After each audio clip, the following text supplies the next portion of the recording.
नमस्कार, मैं हूं श्वेता झा और आप देख रहे हैं बिजनेस आज तक, जिसमें हम कारोबार जगत की हर छोटी बड़ी खबर से आपको रूबरू कराते हैं। तो चलिए बुलेटिन की शुरुआत करते हैं बिजनेस टॉप 10 से। इकोनॉमी को मंदी से बाहर निकालने के लिए सरकार की सीमाओं का वित्त मंत्री ने दिया हवाला। कहा, सरकार की तमाम कोशिशें भी काफी नहीं। 2020-21 के लिए भारत के विकास दर में 7.8% की गिरावट का आईसीआरए ने जताया अनुमान। कहा, चौथी तिमाही में खत्म हो जाएगी मंदी। कृषि कानूनों पर सरकार को मिला किसानों के संगठन फीफा का समर्थन। अभी तक 6 किसान संगठनों का सरकार को मिला साथ। पिछले साल एमएसपी पर पंजाब से ज्यादा गेहूं खरीदने का एमपी ने किया दावा। मध्य प्रदेश के सीएम शिवराज सिंह चौहान ने कृषि कानूनों को किसानों के लिए फायदेमंद बताया। टेलीकॉम कंपनियों के मौजूदा स्पेक्ट्रम की एक्सपायरी का वक्त आ गया नजदीक। रिन्यू कराने के लिए चाहिए होंगे 50,000 करोड़ रुपए। लॉन्च के बाद कारों की वेटिंग बढ़ाने का जोखिम लेने से बचेगी कार कंपनियां। लॉन्च से पहले इन्वेंट्री तैयार करने पर फोकस। कंटेनर्स की कमी से एक्सपोर्टर्स को निर्यात करने में मुश्किल। सरकार से लगाई मदद की गुहार। ऑक्सफोर्ड वैक्सीन का दावा, 2 डोज के बाद सुरक्षित और असरदार साबित हुई वैक्सीन। कोविशील्ड ने भारत में पास किया सरकारी लैब टेस्ट। ब्रिटेन ने ब्याज को 0.1% के रिकॉर्ड निचले स्तर पर बरकरार रखा। 300 साल की सबसे बड़ी मंदी का जताया अनुमान। टेक दिग्गजों पर साठगांठ का लगा आरोप। ऑनलाइन एड मार्केट में जोड़ तोड़ के लिए फेसबुक से मिलीभगत करने के आरोप में गूगल पर मुकदमा।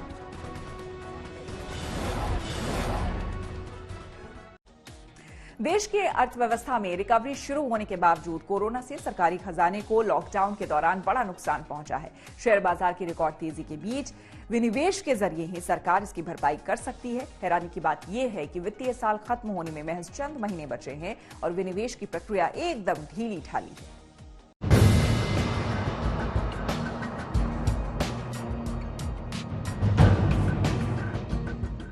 कोविड-19 महामारी ने आम लोगों के साथ ही सरकार की झोली भी खाली कर दी है। यही वजह है कि आर्थिक रिकवरी के लिए सरकार के ऊपर जो खर्च बढ़ाने का दबाव है, उस पर वो अमल नहीं कर पा रही है। उद्योग संगठन भी सरकार को लगातार सलाह दे रहे हैं कि वो विनिवेश कार्यक्रम को आगे बढ़ाए। We further recommend an aggressive disinvestment scheme of both loss-making and profit-making public sector units, especially given the fact that capital markets are performing well. We also recommend to the government to explore sale of government land and public sector entities, including lease of surplus government land. We recommend bringing down the government stake in public sector banks other than the State Bank of India and the 4 large merged public sector banks. Other than these 5 banks, and the other public sector banks must be allowed where public ownership goes below 50% through raising of new capital by these banks. दरअसल इस साल budget में सरकार ने विनिवेश के लिए जो लक्ष्य तय किया था, वो कोरोना काल में काफी पीछे छूट गया है। अभी तक डिसइन्वेस्टमेंट टारगेट के कुल 2.1 लाख करोड़ रुपए में से महज 5% यानी 11,000 करोड़ ही बतौर विनिवेश हासिल हुए हैं। अब अगर मार्केट की रिकॉर्ड तेजी में ही सरकार विनिवेश प्रक्रिया पर सुस्त चाल से चल रही है, तो फिर अगले 3 महीनों में ये टारगेट हासिल करना नामुमकिन है। हालांकि बीते बरसों के रिकॉर्ड पर अगर नजर डालें, तो ज्यादातर मामलों में साल की आखिरी तिमाही में ही सरकार विनिवेश की गाड़ी को फुल स्पीड से दौड़ाती है। हाल ही में वित्त मंत्री निर्मला सीतारमण ने साफ किया कि अगले बजट में इंफ्रास्ट्रक्चर पर सरकारी खर्च की रफ्तार को बनाए रखा जाएगा। साथ ही इसके जरिए इकोनॉमिक रिकवरी को जारी रखने की योजना पर भी सरकार कायम रहेगी। वित्त मंत्री ने साफ किया कि सरकार की हिस्सेदारी वाले बिक्री प्रोग्राम को लेकर विनिवेश में तेजी आएगी। On the disinvestment, I've heard the several voices about you can't have one disinvestment today and maybe just about 2 or 3 in a year. But I assure you, you would have seen in the last 2 months the pace in which the 2 major disinvestment related activities and also the other which are relatively bringing down the government share in some of the big public sector undertakings are also simultaneously happening. The pace of disinvestment will now gain a lot of momentum, and those which have already found cabinet approval will be taken up with all earnestness. So disinvestment will be happening. लेकिन मौजूदा माहौल में मोदी सरकार के लिए infrastructure पर सरकारी खर्च को बनाए रखना और बढ़ाना आसान नहीं है। अब इसे पूरा करने के लिए विनिवेश ही फिलहाल अकेला रास्ता नजर आता है। ऐसा इसीलिए माना जा रहा है क्योंकि सरकार के बाकी सभी विकल्प कोरोना काल में फ्लॉप हो चुके हैं। डायरेक्ट टैक्स कलेक्शन 17.6% की गिरावट के साथ 4.95 लाख करोड़ रुपए रहा है। इस साल कुल टैक्स कलेक्शन का लक्ष्य 24.3 लाख करोड़ था, जिसमें से अक्टूबर तक महज 34.2% ही हासिल हुआ है, जबकि पिछले साल ये 46% से ज्यादा था। अनुमान लगाया जा रहा है कि इस साल सरकार के टैक्स कलेक्शन में 2.5 से 3 लाख करोड़ रुपए की कमी आ सकती है। करीब 9.5 लाख करोड़ के टैक्स विवादों के समाधान वाली विवाद से विश्वास स्कीम से अभी तक महज 72,480 करोड़ रुपए ही आए हैं, जबकि ये 31 दिसंबर को खत्म होने जा रही है।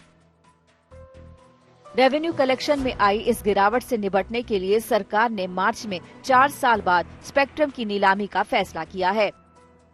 इस नीलामी में कुल ऑफरिंग 2251.25 हर्ट्ज की है, जिसकी कुल वैल्यूएशन लगभग 3,92,000 करोड़ रुपए होगी। लेकिन इसके पहले 2016 में महज 65,000 करोड़ रुपए ही स्पेक्ट्रम की नीलामी से आए थे। उस दौरान नीलामी में स्पेक्ट्रम का काफी बड़ा हिस्सा बिना बिके रह गया था। अगर इस बार भी ऐसा ही हुआ तो कोरोना काल में रेवेन्यू जुटाने के इस रास्ते पर भी ब्रेक लग सकता है। यानी सरकार को अब अगले 3 महीनों में विनिवेश के लक्ष्य को हासिल करना ही होगा, तभी वो खर्च बढ़ाकर आर्थिक रफ्तार को बढ़ा सकेगी। ब्यूरो रिपोर्ट, आज तक। कोरोना से जंग में आखिरी हथियार वैक्सीन को माना जा रहा है। कुछ देशों में इसका इस्तेमाल शुरू हो गया है। उम्मीद है कि जल्द ही भारत में भी दुनिया का सबसे बड़ा टीकाकरण कार्यक्रम शुरू हो जाएगा। इस कार्यक्रम पर कितनी रकम खर्च होगी, इसका जिक्र WHO की एक रिपोर्ट में किया गया है।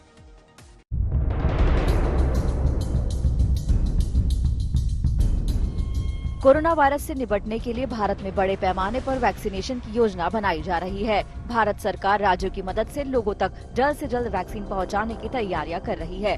कोरोना वायरस से सबसे ज्यादा प्रभावित देशों में भारत का स्थान अमेरिका के बाद दूसरा है। दुनिया के सबसे बड़े टीकाकरण कार्यक्रम पर कितना खर्च होगा, इसका अनुमानित लेखा जोखा सामने आ चुका है। विश्व स्वास्थ्य संगठन के सहयोगी संस्था GAVI वैक्सीनेशन अलायंस ने बताया है कि भारत को वैक्सीनेशन के पहले फेज के लिए 103.11 अरब से 132.57 अरब रुपए खर्च करने पड़ सकते हैं। भारत सरकार अगले 3 से 8 महीनों में 30 करोड़ लोगों को वैक्सीन की डोज दिए जाने की तैयारी कर रही है। जिन वैक्सीन पर भारत की नजर है उनमें एस्ट्राजेनेका, रूस की स्पुतनिक V, जायडस कैडिला और स्वदेशी भारत बायोटेक शामिल हैं। इसके अलावा भारत को अपनी बड़ी आबादी के वैक्सीनेशन के लिए करीब 60 करोड़ डोज की जरूरत होगी। इस रकम के खर्च में जो अंतर है उसका भी गावी वैक्सीन अलायंस की रिपोर्ट में विस्तार से जिक्र किया गया है। इसके मुताबिक अगर भारत को कोवैक्स फैसिलिटी के जरिए 19 से 25 करोड़ डोज मिल जाते हैं तो सरकार को बाकी के वैक्सीन की डोज के लिए 103.11 अरब रुपए खर्च करने होंगे। दूसरी तरफ अगर भारत को 9.5 करोड़ से 12.5 करोड़ वैक्सीन की डोज मिलती है तो उसे 132.57 अरब रुपए तक खर्च करने पड़ सकते हैं। कोवैक्स फैसिलिटी कोरोना वैक्सीन को लेकर एक वैश्विक गठबंधन है। इसका मकसद वैक्सीन के विकास, उत्पादन और इसकी सभी तक पहुंच बनाने का है। इस गठजोड़ की अगुवाई गावी कर रहा है। गावी खुद भी एपिडेमिक प्रिपेयर्डनेस इनोवेशन और WHO का गठजोड़ है। Already, almost 1 billion doses of 3 vaccine candidates have been secured as part of the COVAX facility, and 189 countries are now participating.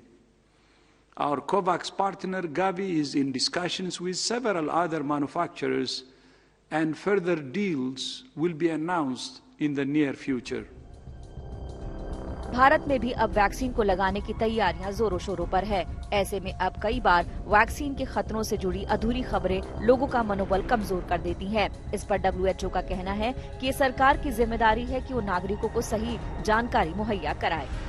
It's really important that governments and public health officials start communicating with citizens in their countries to explain to them the process of the deployment of the vaccines, because things are happening extremely fast and people are anxious for information. They have a lot of questions, and very often it's the genuine questions that people have that need to be answered. They may have some fears that need to be allayed, but a lot of times it's questions and doubts which really need to be addressed. And it's only a minority of people, I think, which are anti-vaccine.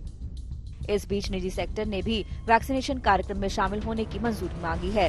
Apollo अस्पताल ने भी अपने कर्मचारियों की training शुरू कर दी है। इसके अलावा निजी लैब्स भी इसमें शामिल होने को तैयार हैं। इस अभियान को सरकार चुनाव की तरह चलाएगी और वोटर आईडी के आधार पर उम्र का फैसला होगा। उम्मीद है कि सरकार इस विशाल कार्यक्रम के लिए कमर कसकर तैयार है और जल्द ही कोरोना से जारी जंग को जीतने में कामयाबी हासिल कर लेगी। ब्यूरो रिपोर्ट, आज तक।